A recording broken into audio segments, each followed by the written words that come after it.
Gormenghast. Chapter 45.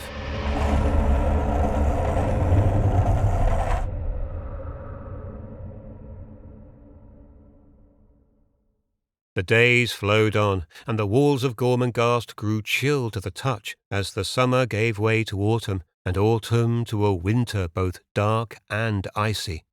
For long periods of time the winds blew night and day, smashing the glass of windows, dislodging masonry, whistling and roaring between towers and chimneys and over the castle's back. And then, no less awesome, the wind would suddenly drop, and silence would grip the domain. A silence that was unbreakable, for the bark of a dog, the sudden clang of a pail, or the far cry of a boy seemed only real in that they accentuated the universal stillness through which, for a moment, they rose, like the heads of fish from freezing water, only to sink again and to leave no trace. In January the snow came down in such a way that those who watched it from behind countless windows could no longer believe in the sharper shapes that lay under the blurred pall, or the colours that were sunk in the darkness of that whiteness.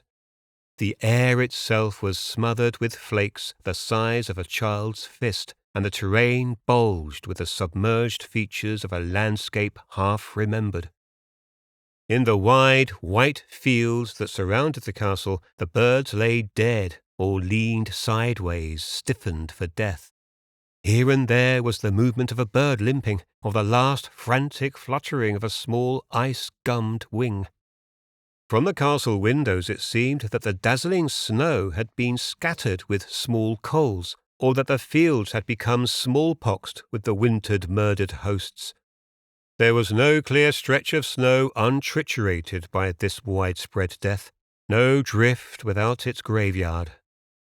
Against the blind brilliance of their background, the birds, whatever their natural plumage, appeared as black as jet, and differed only in their silhouette, whose meticulous contours might have been scored with a needle, so exquisite was the drawing of their beaks, like thorns, the hairs of their feathers, their delicate claws and heads. It seemed that upon the vast funeral linen of the snowscape, each bird of all these hosts had signed, with an exquisite and tragic artistry, the proof of its own death, had signed it in a language at once undecipherable and eloquent, a hieroglyphic of fantastic beauty. And the snow that had killed them covered them with a touch that was the more terrible for its very tenderness. But for all its layer on layer of blinding powder, there were always birds upon the point of death, always this scattered, jet-black multitude. And on every side there were still those that limped, or stood shivering, or pushed their agonizing way, breast deep through the voluminous and lethal pall, leaving behind them their little trenches in the snow to show where they had been. And yet, for all this mortality, the castle was full of birds. The Countess, her heart heavy in the knowledge of so much thirst and pain, had taken every opportunity to encourage the wild fowl to enter. No sooner had the ice formed in the hundreds of baths and basins set about the castle than it was broken again. Meat, breadcrumbs and grain were laid in trails to encourage the birds to enter the warmer air within the castle. And yet, in spite of these enticements, and fearless with hunger, thousands of birds, including owls, heron, and even birds of prey, were to be found within the walls. The castle was yet surrounded with the dead and dying. The severity of the weather had made for the castle a focal point. Not only had the bird life of the immediate region been drawn to Gormenghast, but the forests and moors of far distant places had become empty. The sheer numbers of these migratory birds, descending snow-blind, famished, and deadly weary upon the castle, descending hourly out of the snow-thick sky, was sufficient for so great a death-roll, even though Gormenghast was open sanctuary. The Countess had proclaimed, to the great inconvenience of those concerned, the dining hall to be their hospital. There, huge, red-haired and solitary, she moved among them, nursing them back to strength. Branches of trees were brought in and propped against the walls. The tables were turned upside down, so that those birds that cared to could perch upon the upturned legs. After some while the place was loud with birdsong, with the strident shouting of crows and jackdaws, and with 100 various thin or mellow voices. What birds could be saved from the snow were saved, but it lay too deep and soft for it to be possible for any rescuing beyond the reach of an outstretched hand from a low window. For a month or more the castle was snowbound. A number of the doors that opened on the outside world had been broken by the piled-up weight. Of those that stood the strain, none were usable. Lights burned everywhere within the walls of Gormenghast, for every window was either boarded up or heavily coated. What Mr. Flay would have done had the underground tunnel never been discovered, or had Titus never told him of it, it is hard to say. The drifts about his cave are of such dangerous and voluminous dimensions that it is doubtful whether he could have escaped being drawn sooner or later out of his depth. Apart from this, his chances of surviving the cruel cold and of keeping himself from starving would have been slender for all his knowledge. But all these problems were solved by the existence of the tunnel. It was now commonplace for him to make his way, a candle in his hand, along its earth-smelling length, with its miles of route and its floor littered with the skulls and bones of small animals. For many parts of the tunnel had been the retreat of foxes, rodents, and vermin of all kinds. It had been used as both a refuge from such weather as they were now experiencing and from their foes. His candle, held at arm's length before him, would light up familiar root formations that told him of a spinney overhead, or would disclose the secret cities of the ants. Free of snow and invaluable as it was as a means of gaining access to the castle, yet the darkness was foul with death and decay, and there was no cause for Flay to linger on those long and friendless journeys below ground. On the first occasion that he had emerged at the castle end of the tunnel and had followed the passageway and had come upon the outskirts of that region of lifeless halls and corridors, and when he had moved further into the silence, as Titus had done, he had felt something of the awe that had so terrified the boy, and he had lifted his bony shoulders up to his ears and thrust his jaw forward as his eyes turned this way and that, as though he were being threatened by some invisible foe. But when after a dozen daylight journeys he had explored a section of the deserted tract to his satisfaction, he retained no vestige of the apprehension that first affected him. On the contrary, he began to make the silent halls peculiarly his own, in the way that he had unconsciously identified himself with the mood of Gormenghast Forest. It was not in his nature to proceed hotfoot upon his quest for the castle's evil. These things could not be hurried. He must establish his position as he went along. And so, after he had found the few steps that led up to the rear of the monument and the corridors of carvings, he confined his midnight journeys for the first few weeks to discovering what changes had taken place since he was last in Gormenghast in the nocturnal habits of the populace. His life in the woods had taught him patience, and had made even more remarkable that power which he had always had of losing himself against his background. Saving for broad daylight, he had no need to hide. He had only to stand still, and he was absorbed into a wall, into a shadow, or into rotten woodwork. When he lowered his head, his hair and beard were but another cobweb in the gloom, and his rags the sunless hart's tongue that flourished in the dank grey corridors. It was a strange experience for him to watch, from one point of vantage or another, the familiar faces he had once known so well. Sometimes they would pass within a few feet of him, sometimes a little older, some a little younger, some a little different from what he remembered. Others, who were youths or boys when he was exiled, now hardly recognizable. But for all his ability to conceal himself, he took no risks, and it was a long time before he made his long midnight journeys of reconnaissance and began to discover where almost everyone of interest to him was likely to be found at various hours of the day or night. His late master's room had never been opened since his death. Flay had noticed this with grim approval. He had gazed down at the floor outside Sepulchre's door, where, for over 20 years, he stretched himself asleep, and he had looked along the corridor, and the dreadful night returned to his mind. The night when the Earl had walked in his sleep, and had later given himself up to the owls, and the night where he, Flay, had fought the chef of Gormenghast and put him to the sword. And Flay was forced to turn himself into both a thief and a hoarder. This gave him little pleasure, but was necessary in order that he should keep alive at all. Within a short time he had discovered how to enter the cat-room through the door of a loft, and to arrive at the kitchen by way of the stone lanes. It had become an absurdity for him to make his return journey every morning along the tunnel and to spend the day in his cave. There was little he could do at the cave, surrounded as it was with the deep snowdrifts. He could neither hunt for food nor gather enough fuel with which to warm himself. But in the lifeless halls there was all that he needed. He had come across a small room, voluptuously soft with dust, a small square place with a carved mantelpiece and an open grate. There were several chairs, a bookcase, and a walnut table on which, beneath the dust, the silver, glass, and crockery were laid out for two.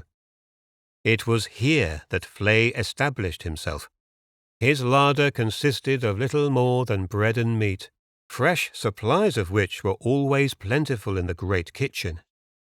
He took no advantage of the ample opportunities he had to vary his diet. As for his drinking water, it was only necessary for him to make his way at any hour after midnight and dip his iron can into the rainwater of a nearby cistern. Judging by the distances he had to cover during his journeys to and fro among the empty halls, and judging in particular by the distance between the room with the fireplace and the opening in the corridor of carvings, the only entrance he had found to the world he had previously known, he knew that lighting fires in his room involved no risk. Had smoke, for sake of argument, been seen to rise into the air above a forgotten tract of the castle, and were it to have caused any interest, it would have been as easy for the hypothetical observer to have found the chimney and then to have found a way into the compartment fathoms below as for a frog to play the fiddle. There, on the bitter winter evenings, Mr. Flay enjoyed a comfort he had never experienced before. Had his exile in the woods not inured him to loneliness, then he must surely have found these long days insupportable. But isolation was now a part of him. The silence of the lifeless halls, like the silence of the snow-bound world outside, was limitless. It was a kind of death. The very extent of the hollow expanses, the uncharted labyrinth that made, as it were, the silence visible, was something to raise the hairs upon the neck of any but those long used to loneliness. And Mr. Flay, in spite of his numerous expeditions through this dead world, this forgotten realm of Gormenghast, was nevertheless unable to locate its boundaries.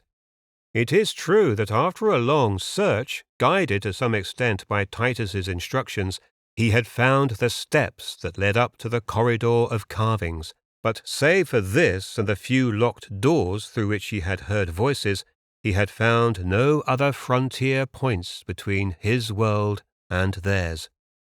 But in the small hours of the morning, as he returned to his room after a raid upon the kitchen, something happened which turned the rest of his winter into something less isolated but more terrible.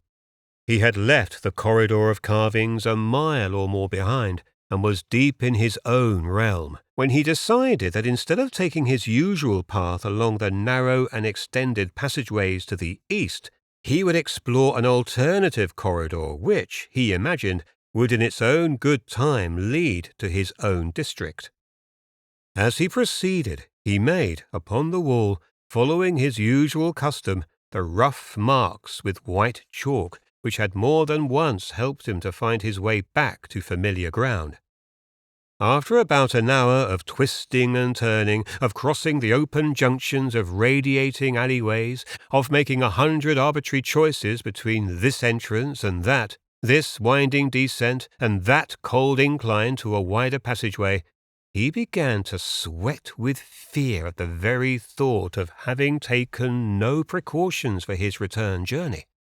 He knew that he would have never found his way back without the chalk marks. Suddenly he began to feel hungry. At the same time, noticing that his candle was burning low, he drew another from a half-dozen or more that were always in his belt, and sitting down on the floor, placed his freshly lit candle carefully on the ground before him, and, opening a long, narrow-bladed knife, began to cut himself a slice of bread. To his right and left, the darkness was as thick as ink. He sat illumined within the aura of candle flame, his face and rags and hands and hair dramatically lit. Behind him on the wall, his shadow hovered heavily. He had stretched out his legs before him and was about to sink his teeth for the second time into the bread when he heard a peal of laughter. Had it not been for its terrible strength, and for the fact that it came from behind him, from the other side of the wall against which he leaned, he would have no option but to recognize it as a cry of madness in his own brain, something that he had heard with the ears of his mind. But there was no question of this. It had nothing to do with him or his imagination. He was not mad.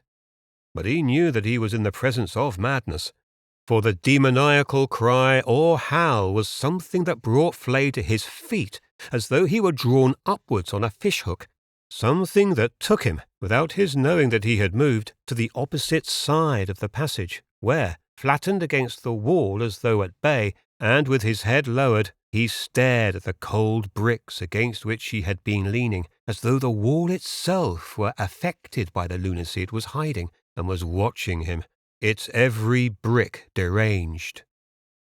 Mr. Flay could hear his sweat splashing on the stones at his feet. His mouth was leather dry, his heart was thumping like a drum, and he had nothing to see, only the candlelight shining steadily at the base of the opposite wall. And then it came again,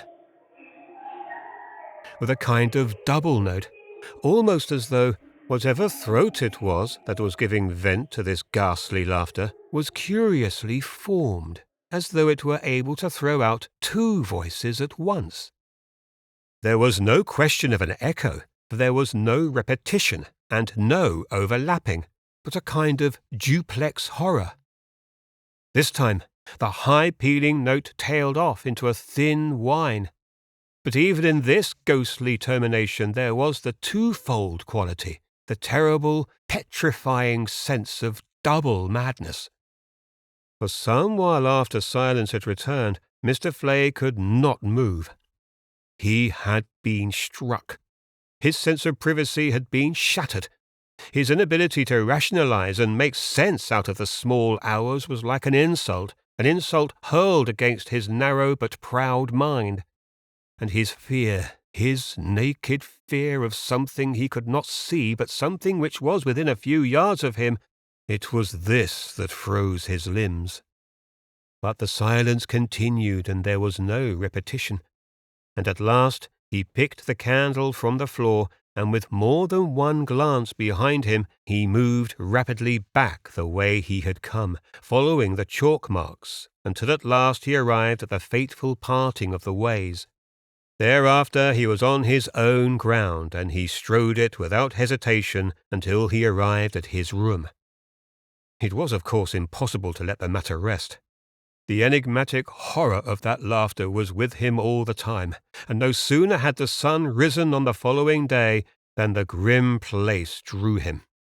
It was not that he wished to indulge himself with the vile thrill of a repetition, but rather that the mystery should be brought forward into the rational daylight, and that whatever it was, beast or human, it must stand revealed, for his deepest interests were those of the one-time first servant of Gormenghast, of a loyalist who could not bear to think that in the ancient castle there were forces or elements at work, happenings that were part of the ceremonial life, secrets and practices that, for all he knew, were deadly poison in the castle's body.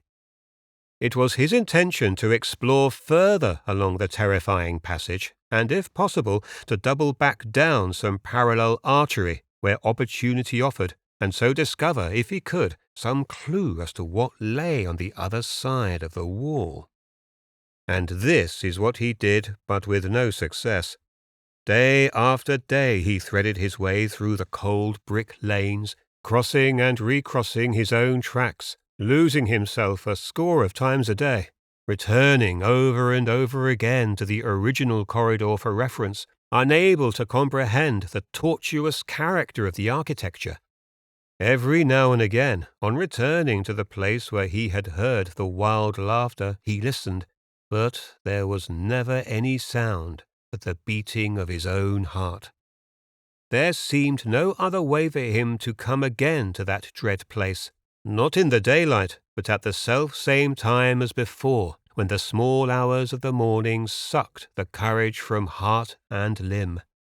If he could hear it again, that crazed laughter, and if it was repeated and repeated, then, with that sound to guide him, it was possible that he could run to earth in the darkness what had foiled him by day. And so, fighting down his terror, he set out in the icy blackness of the early hours. He came eventually to the brick corridor, and when he was still some distance away, he heard a sound of crying and shouting, and when he was nearer still, a loud calling to and fro, as if something was calling to itself, for it seemed to be the same voice that was answering. But there was fear in the voice, or voices, and what struck Mr. Flay most as he listened with his ear to the wall was that the cries were weaker than before. Whatever it was that cried had lost a lot of strength, but it was in vain that he tried to trace the sounds to their source. His questings through those same mazes of masonry that he had searched by daylight were fruitless. Directly he had left the corridor, the silence came down like an impalpable weight, and the sharpness of his hearing was of no avail. Again and again he did all in his power to locate the suffering creature, for Flay had begun to realize that it was nearing the end of its strength. It was not so much terror that he now felt as a blind pity, a pity that drew him to the place night after night. It was as though he had this nameless tragedy upon his conscience, as though his being there to listen to the weakening voice was in some way helpful. He knew that this was not so, but he could not keep away. The night came when for all his listening there was no sound, and from that time onwards the silence remained unbroken. He knew that in some way the end had come to some demented thing. What it was that had laughed with that double note, that had cried out and answered itself with the same flat and terrible voice, he never knew. He never knew that he was the last to hear the voices of their ladyships, Cora and Clarice, nor that he had been within a few feet of those apartments into which they had once been lured. He never knew that behind the locked doors of this place of incarceration the twins had languished, their brains losing what grip they had, their madness mounting, until, when their provisions began to fail them, and Steerpike no longer came, they knew that death was on its way. When weakness overpowered them, they lay down side by side, and staring at the ceiling, They died at the same moment on the other side of the wall.